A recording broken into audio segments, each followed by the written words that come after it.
ഇന്ന് October 20 happy international chef day. ഈ chef ഡേയിൽ എനിക്ക് ചെറിയൊരു സ്റ്റോറി പറയാനുണ്ട്.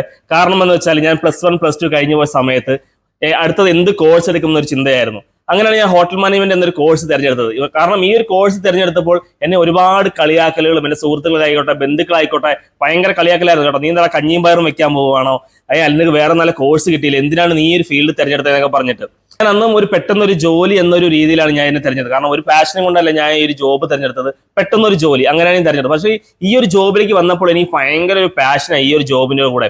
അപ്പം എനിക്ക് പറയാനുള്ളത്, നിങ്ങൾക്ക് ഭയങ്കര ഒരു പാഷനായിട്ടുള്ള ആൾക്കാരാണെങ്കിൽ ഉറപ്പായിട്ട് നിങ്ങൾ ഈ ജോലി തിരഞ്ഞെടുത്തത്. കാരണം ഒരുപാട് ആൾക്കാർ നിങ്ങളെ പിന്തിരിപ്പിക്കാൻ കാണും, ഇത് കൊള്ളൂലായി, നിങ്ങൾ വേറെ ജോലിക്ക് എടുത്തൂടെ, അല്ലെങ്കിൽ എന്തിനാണ് ഈ ഒരു ഫീൽഡ് തിരഞ്ഞെടുത്തത്. ഒരുപാട് ആൾക്കാർ നമ്മളെ കളിയാക്കാനും കുറ്റപ്പെടുത്താനൊക്കെ കാണും.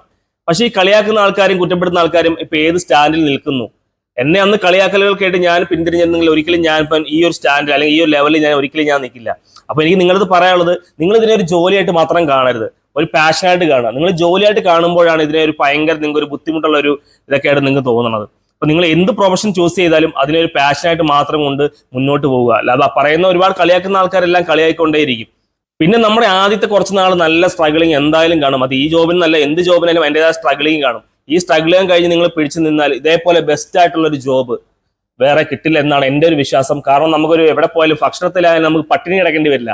കാരണം നമുക്ക് സ്വന്തമായി ഫുഡ് ഉണ്ടാക്കി കഴിക്കാൻ പറ്റും. അതുപോലെ നിങ്ങൾ ഏത് ഹോട്ടലിൽ വർക്ക് ചെയ്യുമ്പോൾ അവിടെ ഫുഡും അക്കോമഡേഷനും എല്ലാം നിങ്ങൾക്ക് സൗജന്യമായിരിക്കും. ഒരുപാട് ഷെഫുമാർ അതുപോലെ നമ്മുടെ വിദേശത്തായിക്കോട്ടെ നാട്ടിലായിക്കോട്ടെ ഒരുപാട് ഷെഫുമാർ ഇപ്പോഴും നല്ല പാഷനായിട്ട്. ഈ ഷെഫുമാർക്കും എൻ്റെ ഹാപ്പി ഇന്റർനാഷണൽ ഷെഫ് ഡേ.